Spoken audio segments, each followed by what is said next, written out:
திரு கமலஹாசனுடைய அறிக்கையில ஒரு ரெண்டு பேராகிராஃப் மட்டும் நான் படிச்சு காட்டலான்ட்டு விரும்புறேன். இன்னைக்கு இருக்கக்கூடிய இக்கட்டான அரசியல் சூழலில் நமக்கு தருவதாக சொல்லி இருக்கும் தொகுதி எண்ணிக்கையும் உதயசூரியன் சின்னத்தில் போட்டியிட வேண்டும் என்ற பரிந்துரையும் மக்கள் நீதி மய்யத்தின் உறுப்பினர்களுக்கும் எனக்கும் ஏற்புடையதாக இல்லை. கமலஹாசனுடைய ஸ்டேட்மெண்ட். அவர்களது தரப்பில் அதற்கான நியாயம் இருக்கிறது என்பதை நான் முழுமையாக புரிந்து கொள்கிறேன். எப்படியாவது தமிழ்நாட்டை கைப்பற்றி விட வேண்டும் என மதவாத சக்திகள் சகல வழிகளிலும் சூழ்ச்சி செய்து கொண்டிருக்கும் சூழலில் கூட்டணியின் ஒட்டுமொத்த வெற்றி வாய்ப்பே முதன்மையானது, நியாயமானதும் கூட. ஆனால் பேட்டரி டார்ச் சின்னத்துடனான மக்கள் நீதி மையம் தொண்டர்களின் பிணைப்பு உணர்வு பூர்வமானது.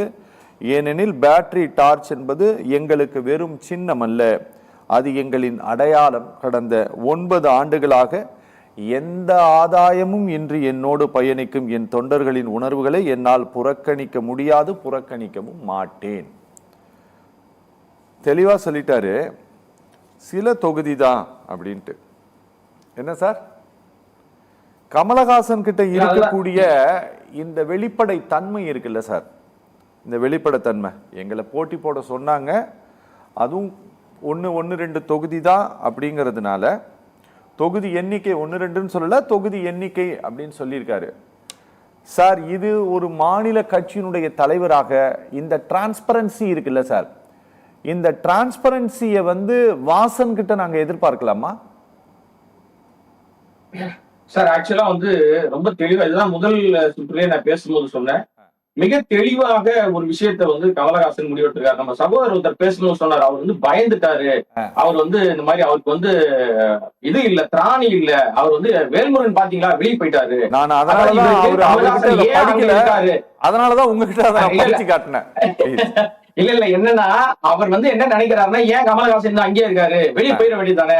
இப்ப இவங்க அந்த இந்தியா கூட்டணியை, குறிப்பாக திராவிட முன்னேற்ற தலைமையிலான இந்த கூட்டணியை உடைப்பது எந்த வகையிலாவது, கடைசி நாள்லயாவது ஏதாவது ஒரு அதிசயம் நடந்து இந்த கூட்டணி உடைஞ்சிடாதா? ஏதாவது ஒரு 4 பேர் பிச்சுட்டு வெளியே போய் சண்டை போட மாட்டாங்களா?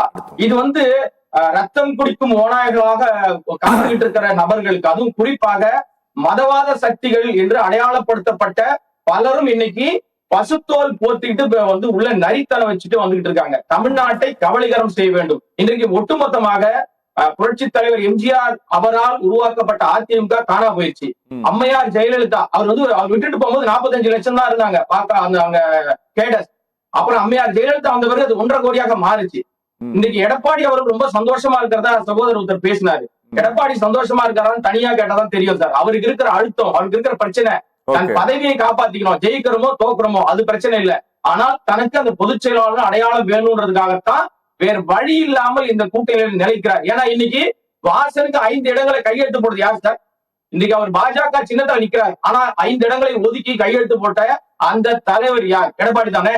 அப்ப மாநில கட்சியாக இருக்கிற, மாநில கட்சியினுடைய தலைவராக இருக்கிற எடப்பாடி அவர் தான் முடிவு பண்றாரு, 5 சீட்டு கொடுப்பேன் அப்படின்னு எல்லாரும் நம்ம எல்லாம் பேசினா கூட அது உண்மை இல்லை.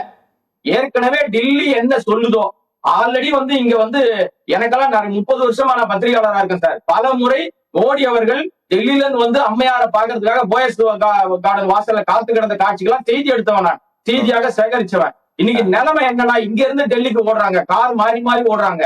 அப்ப அவர்கள் கொண்ட அந்த கொள்கை இருக்குல்ல, அது டோட்டலாக இன்னைக்கு சிதைக்கப்பட்டு விட்டது. அண்ணன் சொன்னார் அழகா, அமித்ஷா அதிமுக, அமித்ஷா திமுகவா மாறி போச்சுன்னு. எனக்கு தெரிஞ்சு அது டோட்டல் கம்ப்ளீட்டா இன்னைக்கு அந்த தொண்டர்களுடைய உணர்வுகளை புரிந்து கொள்வதற்கு கூட எடப்பாடி அவர்களால் முடியல. அவர் என்ன செய்ய போறாருன்னா, இந்த தேர்தலுக்கு பின்னாடி நிச்சயமாக தனக்கு ஒரு அடையாளத்தை மட்டும் வச்சுப்பார். வெற்றி பெறுவது என்பது இயலாத காரியம் அவருக்கு தெரிஞ்சிருச்சு.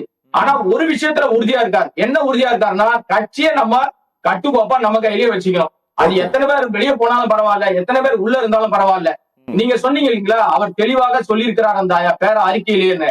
அந்த தெளிவுதான் சார் ஒரு கட்சி. அந்த தெளிவும் அந்த தைரியமும் அந்த நேர்மையும் கமலஹாசன் இருக்கிறதுனால்தான் கமலஹாசன் சினிமாவில் நான் சம்பாதிப்பதை அரசியலில் நான் செலவு செய்றேன், அரசியலில் சம்பாதிக்க நான் வரலன்னு வெளிப்படையா அறிவிச்ச ஒரே அரசியல் தலைவர் எனக்கு தெரிஞ்சு கமலஹாசன் தான்.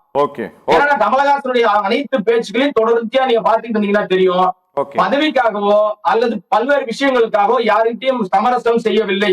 ஓகே முதல் கூட்டத்துல கன்னி பேச்சிலேயே பாராளுமன்றத்தை அங்க வந்து ராஜ்யசபா அந்த இடத்துல அவருக்கு கொடுக்கப்பட்ட அந்த பணியை அத்தனை சிறப்பாக செய்து அங்க அரங்கத்தை அதிர வைத்தார். ஓகே இன்னைக்கு வரைக்கும் அது பேசுபொருளா மாறி இருக்கு. கமலஹாசன் எடுத்த முடிவு என்பது மிக தீர்மானமான மிக தீர்க்கமான முடிவு. ஆனா ஒரு வருத்தம் என்னன்னா, இப்படிப்பட்டவர்கள் சமூகத்துல கண்டிப்பாக அவர்களுக்கான இடத்தில் நின்று அவர்களும் இந்த வெற்றியில பங்காற்ற வேண்டும் என்பதுதான் என்னை போன்றவருடைய கருத்து. Okay okay